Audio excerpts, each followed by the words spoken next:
नमस्कार दोस्तों, एक बार फिर से आप लोगों का आपके अपने इस बैंको कैरियर के ऑनलाइन प्लेटफॉर्म में स्वागत है और आपका हार्दिक अभिनंदन है। दोस्तों, हम राजस्थान ज्योग्राफी में अपवा तंत्र को पढ़ रहे थे कि राजस्थान का जो अपवा तंत्र है या जो राजस्थान की नदियां हैं, उन नदियों में हमने आंतरिक जल प्रवाह की नदियों को पढ़ लिया था। और दोस्तों, आंतरिक जल प्रवाह में हमने सारी की सारी नदियों को पढ़ा था और साथ में हमने अरब सागरीय जो अपवा तंत्र है, इस अपवा तंत्र को भी हमने पढ़ लिया था, जिसमें खंबात की खाड़ी में गिरने वाली नदी और अरब सागर में गिरने वाली जो नदियां हैं वो आपकी कच्छ की खाड़ी और खंबात की खाड़ी में गिरने वाली नदियों की हमने स्थिति देख ली थी। दोस्तों, आज देखिए हम यहां से इन नदियों को आगे पढ़ने की कोशिश करते हैं कि जब हमने देखिए खंबात की खाड़ी को पढ़ा था, खंबात की खाड़ी, तो खंबात की खाड़ी में गिरने वाली जो नदियां थी उसमें तो हमने देखिए माही नदी को पढ़ा था और साथ में हमने साबरमती नदी को पढ़ा था। और कच्छ की खाड़ी है, उस कच्छ की खाड़ी में गिरने वाली नदियों में हमने लूणी नदी को पढ़ लिया था और पश्चिमी बनास नदी है, इनको पढ़ लिया था। लेकिन आज मित्रों जो अपवा तंत्र चलेगा वो अपवा तंत्र चलेगा बंगाल की खाड़ी में गिरने वाली नदियों का। ये अपवा तंत्र दोस्तों आज हम पढ़ेंगे और इस बंगाल की खाड़ी के अपवा तंत्र में नदी आएगी आपके पास में चंबल नदी। कौन सी नदी आएगी मित्रों? चंबल नदी। अब देखना यहां से पॉइंट टू पॉइंट आप बातों को समझना। देखो, सबसे पहले देखिए दोस्तों, हम चंबल नदी की बात करते हैं कि ये चंबल नदी निकलती कहां से।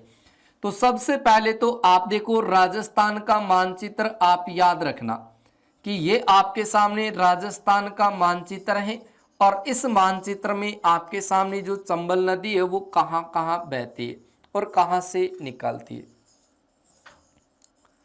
ये तो दोस्तों आपके सामने राजस्थान है और यहां पर एमपी का भाग है। तो एमपी से देखो चंबल नदी निकल करके चित्तौड़गढ़, कोटा, बूंदी, सवाईमाधोपुर, करौली और धौलपुर में बहने के बाद ये यूपी में चली जाती है और यूपी में एक नदी आएगी यमुना नदी, वहां पर जाकर के चंबल नदी आपकी यमुना में मिलेगी। अब देखो यहां से इसकी लोकेशन को उठाते हैं कि ये मध्य प्रदेश का भाग है, ये चित्तौड़गढ़ है, ये कोटा है, ये बूंदी है, ये सवाईमाधोपुर, ये करौली है और धौलपुर, यहां पर ये नदी बहती है, फिर यूपी में बहती। लेकिन इसकी स्थिति को देखो, अभी देखना सबसे पहले चंबल नदी का उद्गम कहां से होता है। तो दोस्तों सबसे पहले आपके सामने देखो यहां से एक नदी का नाम है चंबल नदी। ये चंबल नदी निकलती कहां से है? तो याद रखो ये जनापाओ की पहाड़ी से निकलती है। कहां से निकलती है? जनापाओ की पहाड़ी से। और जनापाओ की पहाड़ी आपको कहां मिलेगी? मऊ मध्य प्रदेश में। दोस्तों मऊ मध्य प्रदेश में आपको जनापाओ की पहाड़ी मिलेगी और ये जनापाओ की पहाड़ी है विंध्याचल की पहाड़ी में। और यहां से आपके सामने जो नदी निकलेगी वो कौन सी नदी निकलेगी? यहां से जो नदी निकलेगी दोस्तों वो नदी कौन सी निकलेगी? तो याद रखना है चंबल नदी। कौन सी नदी निकलेगी? यहां से चंबल नदी निकलेगी।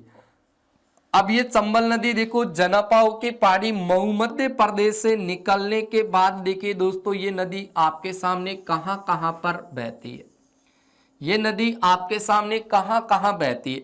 तो ये नदी सबसे पहले देखिए जनापाओ की पहाड़ी जो मध्य प्रदेश है वहां से ये नदी निकलेगी और वहां से निकलने के बाद में ये नदी आपके सामने देखो पहले मध्य प्रदेश में बहती है और मध्य प्रदेश में बहने के बाद ये नदी राजस्थान में प्रवेश करती है। राजस्थान के 6 जिलों में बहने के बाद ये नदी चली जाती है मित्रों आपके सामने देखो कौन सी नदी में? यमुना नदी में। तो इधर से आपके सामने देखो इस प्रकार से यमुना नदी आती है। इधर से मित्रों आपके सामने जो नदी आती है वो कौन सी नदी आती है? यमुना नदी आती है और ये यमुना नदी में आकर के ये नदी मिल जाती है। यहां से ये आपके सामने यमुना नदी आ जाएगी।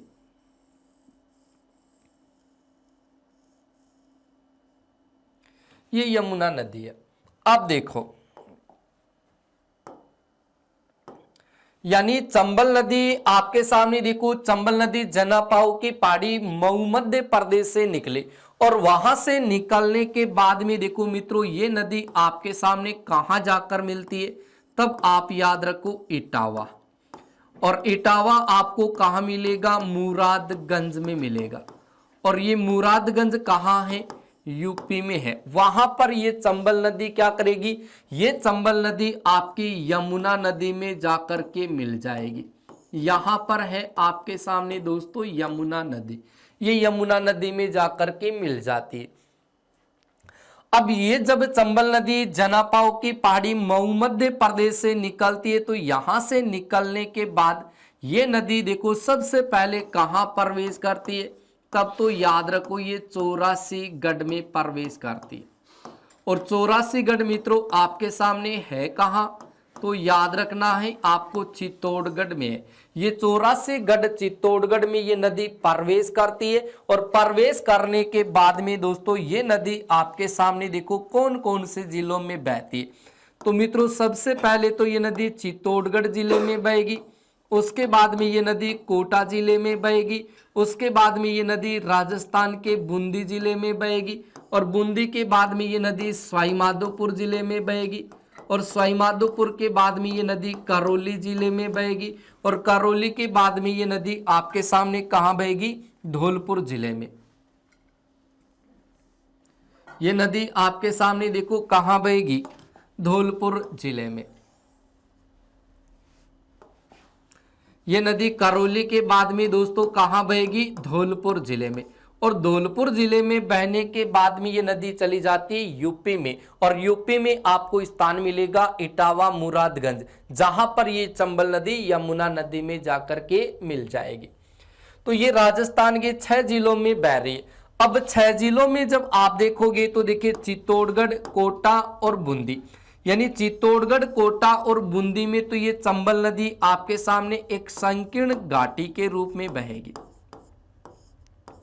संकीर्ण घाटी के रूप में, या दोस्तों आपके सामने एक गार्ज के रूप में बहती है। यानी चंबल नदी चित्तौड़गढ़, कोटा और बूंदी में देखिए एक संकीर्ण घाटी के रूप में बहती है। और उसके बाद में ये सवाईमाधोपुर, करौली और धौलपुर जिले में आपके सामने दोस्तों ये चंबल नदी आपके सामने एक खादर या बीहड़ क्षेत्र के रूप में बहती है, खादर या बीहड़ क्षेत्र के रूप में बहती है।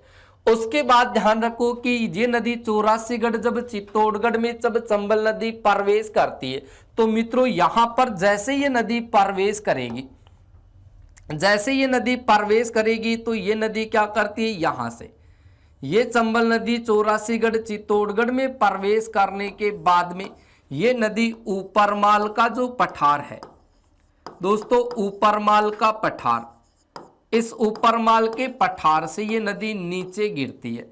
यानी ऊपरमाल का पठार देखिए हमने पिछली कक्षा में पढ़ा था कि ऊपरमाल का पठार है ये भैंसरोडगढ़ चित्तौड़गढ़ है,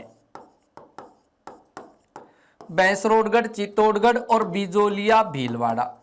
तो भैंसरोडगढ़ चित्तौड़गढ़ और बिजोलिया जो भीलवाड़ा है इनके मध्य ये ऊपरमाल का पठार स्थित है। तो भैंसरोडगढ़ चित्तौड़गढ़ के मध्य जो ऊपरमाल का पठार है, इस ऊपरमाल के पठार से लगभग ये चंबल नदी 60 फीट की ऊंचाई से नीचे गिरती है, या कह सकते हैं मित्रों 18 मीटर की ऊंचाई से नीचे गिरती है। जैसे ही चंबल नदी ऊपरमाल के पठार से 60 फीट की ऊंचाई से नीचे गिरेगी, तो गिरने के बाद में ये नदी क्या करती है, यहां पर आपके सामने एक जलप्रपात का निर्माण करती है, और उस जलप्रपात का नाम रहेगा मित्रों आपके सामने चूलिया जलप्रपात। कौन सा जलप्रपात रहेगा, चूलिया जलप्रपात। ये आपके सामने चूलिया जलप्रपात है, और ये चूलिया जलप्रपात राजस्थान का सबसे ऊंचा जलप्रपात है, राजस्थान का सबसे ऊंचा, राजस्थान का सबसे ऊंचा जलप्रपात है चूलिया जलप्रपात, जिसकी ऊंचाई है 18 मीटर। अब देखना, जैसे ही चंबल नदी जनापाओ की पहाड़ी से निकलने के बाद ये राजस्थान के चौरासीगढ़ चित्तौड़गढ़ में ये नदी प्रवेश करती है। तो जैसे ये नदी चौरासीगढ़ चित्तौड़गढ़ में प्रवेश करेगी तो ये ऊपरमाल के पठार से ये नदी नीचे गिरेगी। जैसे ये नदी नीचे गिरेगी लगभग 60 फीट की ऊंचाई से, तो गिरने के बाद में ये नदी एक जलप्रपात का निर्माण करेगी और उस जलप्रपात का नाम है मित्रों चूलिया जलप्रपात। ये चूलिया जलप्रपात चंबल नदी पर चित्तौड़गढ़ में बना है, जो राजस्थान का सबसे ऊंचा जलप्रपात है मित्रों। राजस्थान का सबसे ऊंचा जलप्रपात जिसकी ऊंचाई है 18 मीटर। उसके बाद में ध्यान दीजिए कि ये चंबल नदी जब आपके सामने चित्तौड़गढ़ जिले में बहती है, तो चित्तौड़गढ़ जिले में देखिए बहती है, तो चित्तौड़गढ़ से पहले जब ये नदी मध्य प्रदेश में बहेगी मित्रों, जब ये नदी मध्य प्रदेश में बहती है तो मध्य प्रदेश में तो इस चंबल नदी पर देखो एक बांध का निर्माण किया गया है और उस बांध का नाम तो रहेगा मित्रों आपके सामने देखो गांधी सागर बांध। कौन सा बांध रहेगा मित्रों? गांधी सागर बांध। ये गांधी सागर बांध तो मित्रों आपके सामने बना है चंबल नदी पर मध्य प्रदेश में। लेकिन जब ये नदी चित्तौड़गढ़ जिले में प्रवेश कर जाती है, चित्तौड़गढ़ जिले में जब ये नदी प्रवेश कर जाती है तो चित्तौड़गढ़ में इस नदी पर एक बांध और बनाया गया है जिसका नाम रखा गया है राणा प्रताप सागर बांध। राणा प्रताप सागर बांध। ये राणा प्रताप सागर बांध देखिए दोस्तों आपके सामने राजस्थान के चित्तौड़गढ़ जिले में ये चंबल नदी पर बनाया गया है। उसके बाद में जब ये नदी कोटा जिले में प्रवेश करती है तो कोटा जिले में इस नदी पर 2 बांधों का निर्माण और किया गया यहाँ पर कोटा जिले में। अब मित्रों जब कोटा जिले की बात करते हैं तो कोटा जिले में देखो इस नदी पर कौन सा बांध और बनाया गया है?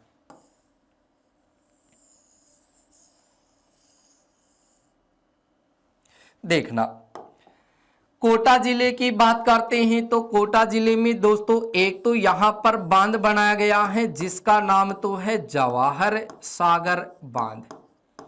कौन सा बांध बनाया गया? जवाहर सागर बांध। ये कोटा जिले में बनाया गया है।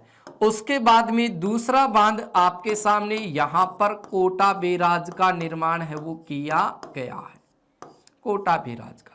तो दोस्तों सबसे पहले आप यहां से ध्यान दीजिए कि चंबल नदी है, इस चंबल नदी पर आपके सामने देखो यहां पर मध्य प्रदेश में तो इस नदी पर गांधी सागर बांध बनाया गया जो मध्य प्रदेश में है चंबल नदी पर।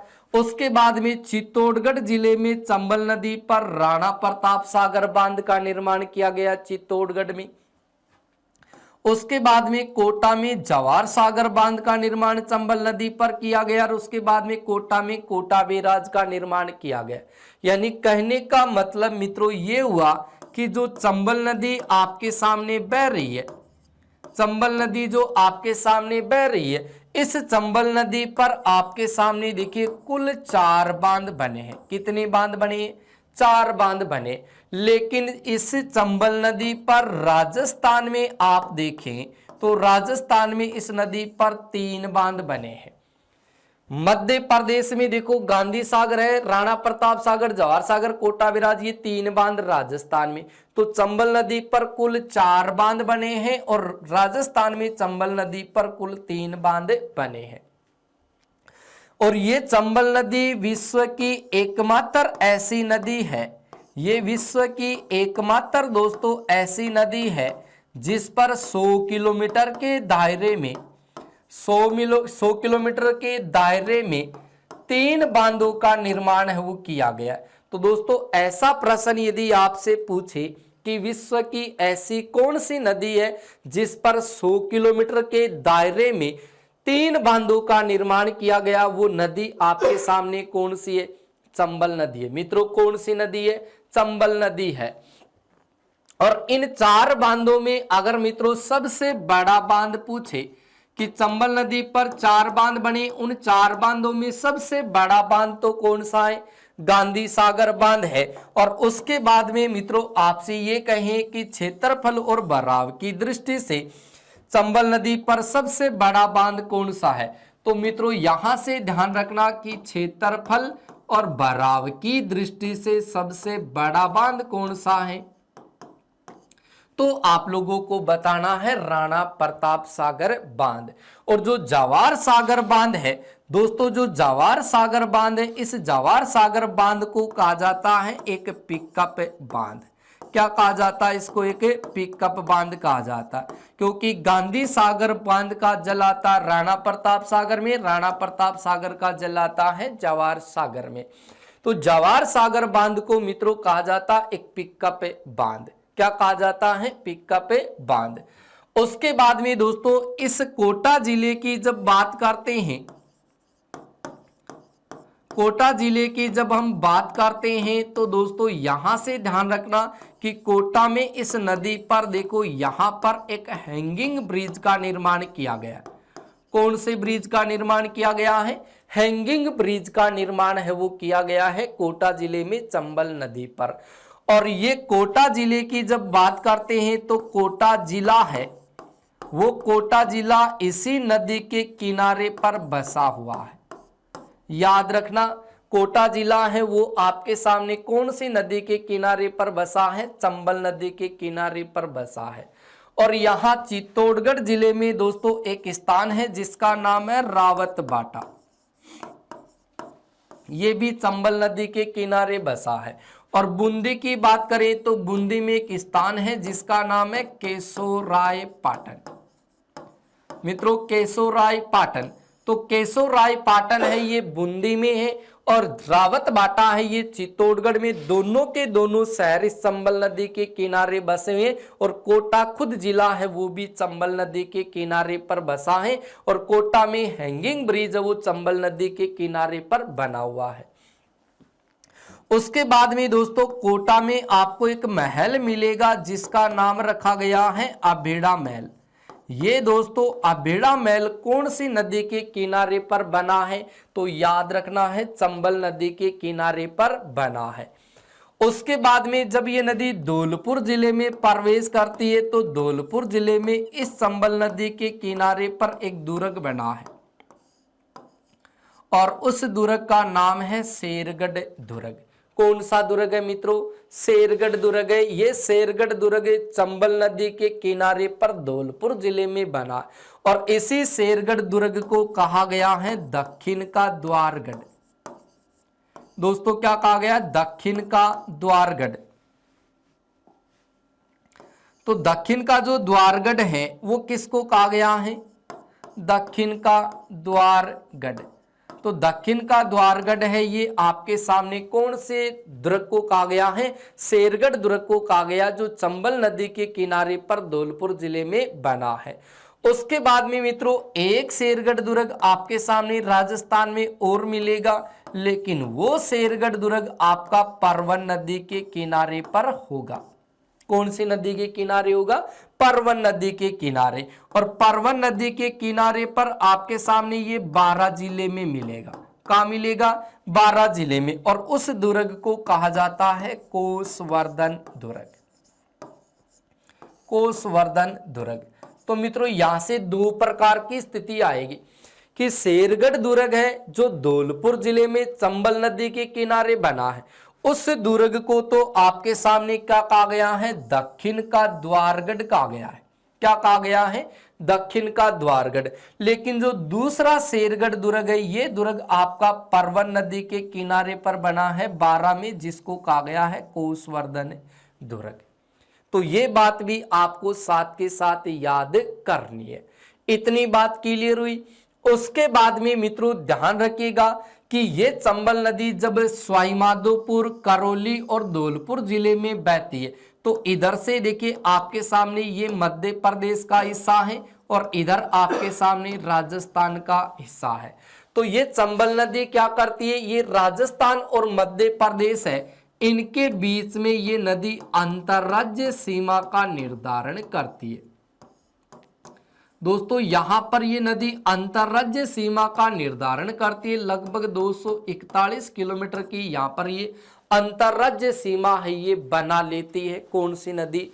चंबल नदी बना लेती है। यानी राजस्थान और मध्य प्रदेश के मध्य ये सवाईमाधोपुर, करौली और धौलपुर में आपके सामने अंतर्राज्य सीमा बनाती है। और ये नदी यहाँ पर सवाईमाधोपुर, करौली और धौलपुर में ये आपके सामने खादर या बीहड़ क्षेत्र के रूप में बहती है। और यहाँ पर ये सवाईमाधोपुर, करौली और धौलपुर जिले का जो भाग है मित्रों, ये आपके सामने प्राचीन काल में ये डांग क्षेत्र के अंतर्गत आता था। तो डांग क्षेत्र में आपके सामने कौन सी नदी बहती है? चंबल नदी बहती है सवाईमाधोपुर, करौली और धौलपुर में। इतनी बात क्लियर हुई। उसके बाद में मित्रों यहां से ध्यान रखना कि ये जो चंबल नदी है, ये चंबल नदी आपके सामने राजस्थान की सबसे लंबी नदी है। दोस्तों राजस्थान है, इस राजस्थान की सबसे लंबी नदी कौन सी है? तो राजस्थान की सबसे लंबी नदी कौन सी है? चंबल नदी है।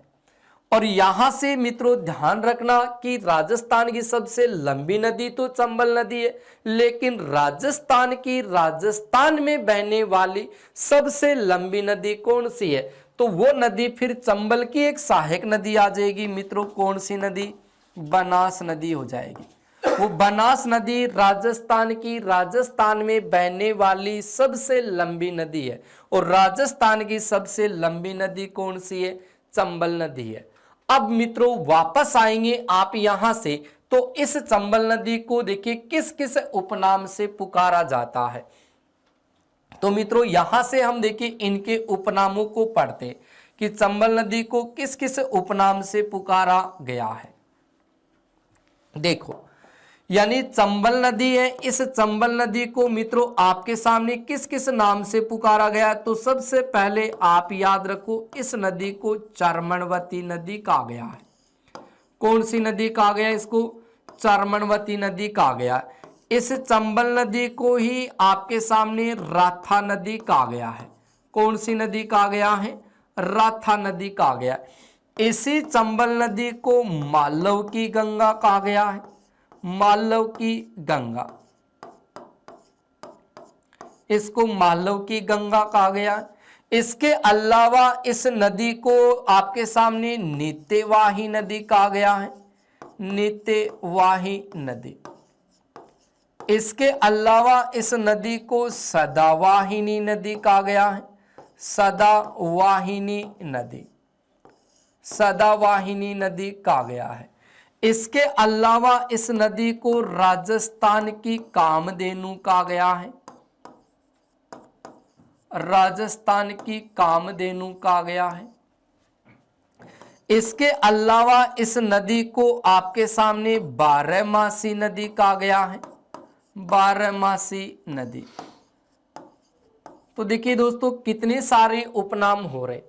चंबल नदी है, इस चंबल नदी को चर्मणवती नदी कहा जाता है।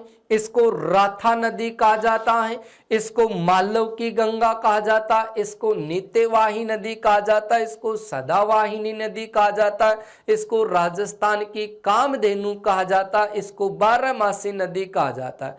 देखो दोस्तों, राजस्थान की कामधेनु है वो चंबल नदी को कहा जाता है।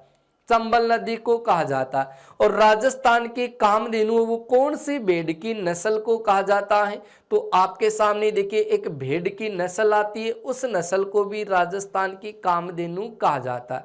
तो भेड़ की आप नस्ल देखोगे तो वहां से भी आपको राजस्थान की कामधेनु मिलेगी। और इसको बारहमासी नदी भी कहा जाता है। उसके बाद में ध्यान दीजिए कि ये जो चंबल नदी है मित्रों, ये जो आपकी चंबल नदी है, ये चंबल नदी आपके सामने सर्वाधिक अवनालिका का अपर्दन करती है। सर्वाधिक अवनालिका का अपर्दन।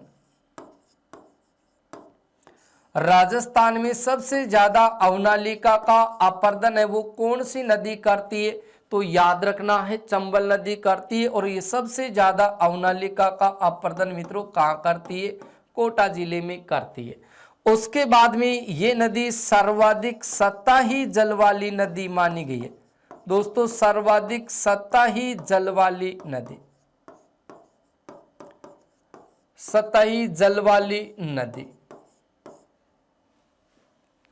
तो देखिए यहां पर राजस्थान की सर्वाधिक सतही जल वाली नदी हो गई आपकी चंबल नदी। राजस्थान में सबसे ज्यादा अवनालिका अपर्दन करने वाली नदी हो गई चंबल नदी। और ये अवनालिका का अपर्दन सबसे ज्यादा कहां करती है? कोटा जिले में करती है। चंबल नदी को किस किस उपनाम से पुकारा जाता है? सदावाहिनी नदी कहा जाता है, इसको नित्यवाही नदी कहा जाता है, इसको मालव की गंगा कहते हैं, इसको राथा नदी कहते हैं, इसको चरमनवती नदी कहते हैं, इसको राजस्थान की कामधेनु कहते हैं, इसको बारहमासी नदी कहते हैं। तो इतने सारे जो उपनाम आ रहे हैं वो दोस्तों अकेले आपके सामने चंबल नदी के आ रहे हैं। तो ये चंबल नदी आपके सामने इस प्रकार से देखो राजस्थान में बह रही है। और इस चंबल नदी की आगे हम सहायक नदियों को पढ़ेंगे कि चंबल नदी की कौन कौन सी सहायक नदियां हैं, वो कहां से निकलती है, उनकी क्या खास बात है, वो नदी कहां से निकलती है, कौन से बांध का निर्माण करती है। तो ये बातें आपके सामने आगे रहेगी, लेकिन पहले इस चंबल नदी की पूरी कंसेप्ट को क्लियर कीजिए। अब देखिए यहां से एक प्रश्न बार बार पूछा गया, चाहे वो आरपीएससी की कोई भी एग्जाम देख लो, सेकंड ग्रेड देख लो, फर्स्ट ग्रेड देख लो, वहां पर भी प्रश्न पूछा गया कि चंबल नदी है, उस चंबल नदी पर मित्रों आपके सामने देखो 4 बांध बने, एक गांधी सागर है, एक राणा प्रताप सागर है, एक जवाहर सागर बांध है और एक कोटा बैराज बांध है। ये 4 बांध बने। इन 4 बांधों का प्रश्न आता कि 4 बांध चंबल नदी पर बने, उनका उद्गम से बहाव की ओर सही क्रम क्या है, या फिर बहाव से उद्गम की ओर इनका सही क्रम क्या है। अब यहां से उद्गम से बहाव पूछे या बहाव से उद्गम पूछे, तो दोस्तों उद्गम तो चल रहा है आपका इस प्रकार से और बहाव से उद्गम आ रहा है इस प्रकार से। ध्यान से समझिएगा, उद्गम से बहाव और बहाव से उद्गम, उद्गम से बहाव, बहाव से उद्गम। तो यानी उद्गम से बहाव की ओर या बहाव से उद्गम की ओर इन बांधों का सही क्रम पूछे तो आपको देखिए उद्गम से बहाव की ओर सही क्रम बताना, पहले गांधी सागर, फिर राणा प्रताप सागर, फिर जवाहर सागर, फिर कोटा बैराज। और बहाव से उद्गम की ओर आपसे क्रम पूछे तब आपको उल्टा बता देना, कोटा बैराज, उसके बाद जवाहर सागर, फिर राणा प्रताप सागर, फिर गांधी सागर। ऐसे आपको इनकी स्थिति है वो बतानी है दोस्तों। अब देखिए मैं आपके सामने इसकी पूरी विशेषता को एक साथ क्लियर कर रहा हूं। चंबल नदी है वो आपकी विंध्याचल की पहाड़ी है, आपके सामने एमपी में, वहां जनापाव की पहाड़ी मऊ मध्य प्रदेश से चंबल नदी निकलती है। ये नदी दोस्तों 84गढ़ चित्तौड़गढ़ में यानी राजस्थान में सबसे पहले प्रवेश करती है, फिर ये राजस्थान के 6 जिलों में बहती है, उसके बाद में ये यूपी में जाकर के इटावा मुरादगंज में यमुना नदी में मिल जाती है, जो यमुना नदी की सबसे लंबी सहायक नदी बन जाती है। ये नदी राजस्थान की सबसे लंबी नदी है। ये नदी 84गढ़ चित्तौड़गढ़ में प्रवेश करके ये नदी राजस्थान के 6 जिलों में बहती, क्रम से याद रखो, चित्तौड़गढ़, कोटा, बूंदी, सवाईमाधोपुर, करौली, धौलपुर। इन 6 जिलों में बहने के बाद में ये नदी धौलपुर जिले को छोड़ करके इटावा मुरादगंज यूपी में जाकर के यमुना में मिल जाती है। लेकिन जब शुरू में जब ये नदी चित्तौड़गढ़, कोटा, बूंदी में बहती है तब तो एक संकीर्ण घाटी के रूप में या गार्ज के रूप में बहती है। लेकिन जब ये चंबल नदी आपके सवाईमाधोपुर, करौली, धौलपुर में जब ये डांग क्षेत्र में बहती है तो ये एक बीहड़ क्षेत्र या खादर क्षेत्र के रूप में बहती है। ऐसे करके ये 6 जिलों में बहती है। और सवाईमाधोपुर, करौली, धौलपुर में जब ये नदी बहेगी तो ये राजस्थान और मध्य प्रदेश है उनके बीच में अंतर्राज्यीय सीमा का निर्धारण करके ये नदी बहेगी। उसके बाद में ध्यान दो कि चंबल नदी है, ये चंबल नदी पर मध्य प्रदेश में तो देखो गांधी सागर बांध का निर्माण किया गया है एमपी में, और उसके बाद में इस नदी पर राजस्थान में 3 बांध बनाए गए। एक तो किया गया है राणा प्रताप सागर बांध का निर्माण चित्तौड़गढ़ में, एक किया गया है जवाहर सागर बांध का निर्माण आपका कोटा में, और कोटा बैराज बांध का निर्माण किया गया है कोटा में। तो ये 3 बांध राजस्थान में बना दिए और ये चंबल नदी विश्व की एकमात्र ऐसी नदी है मित्रों जिन पर 100 किलोमीटर के दायरे में 3 बांधों का निर्माण हो चुका है। उसके बाद में इस चंबल नदी पर देखा जाए तो चंबल नदी देखिए ऊपरमाल के पठार से लगभग 60 फीट की ऊंचाई से ये नीचे गिरती है। जैसे ये नदी नीचे गिरेगी तो ये चूलिया जलप्रपात का निर्माण करेगी और ये चूलिया जलप्रपात चंबल नदी पर आपका बना है चित्तौड़गढ़ जिले में, जो राजस्थान का सबसे ऊंचा ये जलप्रपात है जिसकी ऊंचाई है वो 18 मीटर है। उसके बाद में ध्यान रखना मित्रों कि जैसे ये चूलिया जलप्रपात का निर्माण करेगी तो ये चूलिया जलप्रपात से पहले ऊपरमाल के पठार से नीचे गिरेगी। ऊपरमाल का पठार है ये भैंसरोडगढ़, चित्तौड़गढ़ और बिजोलिया भीलवाड़ा के मध्य ये पठार है, उस पठार से ये नीचे गिरती है। उसके बाद में जब ये नदी कोटा जिले में बहती है तो कोटा जिले में यहां से देखो इस पर हैंगिंग ब्रिज का निर्माण किया गया है। और उसके बाद में कोटा है, इस कोटा में देखो अभेड़ा महल वो इसी चंबल नदी के किनारे पर बना है। और धौलपुर में देखा जाए तो धौलपुर में इस नदी के किनारे पर शेरगढ़ दुर्ग बना है। कौन सा दुर्ग बना है? शेरगढ़ दुर्ग, जिसको दक्षिण का द्वारगढ़ कहा जाता है, ये धौलपुर जिले में चंबल नदी के किनारे बना है। उसके बाद में देखिए कोटा जिला है वो इसी चंबल नदी के किनारे बसा है और चंबल नदी के किनारे पर ही रावत बाटा है चित्तौड़गढ़ में, वो भी इस नदी के किनारे बसा है। और बूंदी का जो केशव राय पाटन है वो भी मित्रों चंबल नदी के किनारे पर बसा है। उसके बाद में ध्यान रखिए कि ये जो चंबल नदी है ये चंबल नदी राजस्थान की सबसे लंबी नदी है, राजस्थान की सबसे लंबी नदी है जो राजस्थान में सबसे ज्यादा ये अवनालिका का अपर्दन करती है। और ये चंबल नदी दोस्तों यहाँ विंध्याचल की पहाड़ी से निकलने के बाद ये मालवा के पठार से होकर के गुजरती है। कहाँ से गुजरती है? मालवा के पठार से जब ये नदी गुजरती है तो यहाँ पर ये सर्वाधिक लावा का जमाव भी करती है। किसका जमाव करती है? लावा का जमाव करती है। और ये सबसे ज्यादा अवनालिका का अपर्दन कोटा जिले में करती है, लेकिन राजस्थान में सबसे ज्यादा अवनालिका का अपर्दन होता मित्रों धौलपुर में। और ये नदी आपके सामने सर्वाधिक सतही जल वाली नदी मानी गई है। इस नदी को किस किस उपनाम से पुकारा गया है? राजस्थान की कामधेनु, बारहमासी नदी। और बारहमासी नदी के अलावा आप देख सकते हैं इसको चर्मणवती नदी, राथा नदी, मालव की गंगा, नित्यवाही नदी, सदावाहिनी नदी, राजस्थान की कामधेनु, बारहमासी नदी के नाम से इसको पुकारा गया है। तो ये बात तो थी मित्रों आपके सामने कौन सी नदी की? चंबल नदी की, कि चंबल नदी कहाँ से निकलती है, उनकी क्या क्या विशेषता, इस पर कौन से बांध बने, इसके किनारे कौन से शहर बसे हैं, इन पर कौन सा दुर्ग बना है, कौन सा महल बना, ये तो बात सारी की सारी हो चुकी। ठीक है, एक बात मैंने आपको कही कि चंबल नदी है, इस पर 100 किलोमीटर के दायरे में 100 किलोमीटर के दायरे में 3 बांधों का निर्माण किया गया। तो ये विश्व की एकमात्र ऐसी नदी है चंबल नदी जिस पर 100 किलोमीटर के दायरे में 3 बांधों का निर्माण किया गया। और चंबल नदी पर कुल 4 बांध बने हैं, गांधी सागर, राणा प्रताप सागर, जवाहर सागर, कोटा बैराज। इन चारों बांधों में सबसे बड़ा बांध तो है मित्रों गांधी सागर बांध। और गांधी सागर बांध के अलावा देखिए क्षेत्रफल और भराव की दृष्टि से देखा जाए तो सबसे बड़ा बांध होगा राणा प्रताप सागर बांध। इन चारों बांधों का अगर बहाव से उद्गम की ओर क्रम पूछे तो बहाव से उद्गम की ओर वापस चलना कोटा बैराज, उसके बाद में जवाहर सागर, फिर राणा प्रताप सागर, फिर गांधी सागर। अगर उद्गम से बहाव की ओर क्रम पूछे तो उद्गम से बहाव बताना गांधी सागर, गांधी सागर के बाद में राणा प्रताप सागर, राणा प्रताप सागर से जवाहर सागर, जवाहर सागर से कोटा बैराज।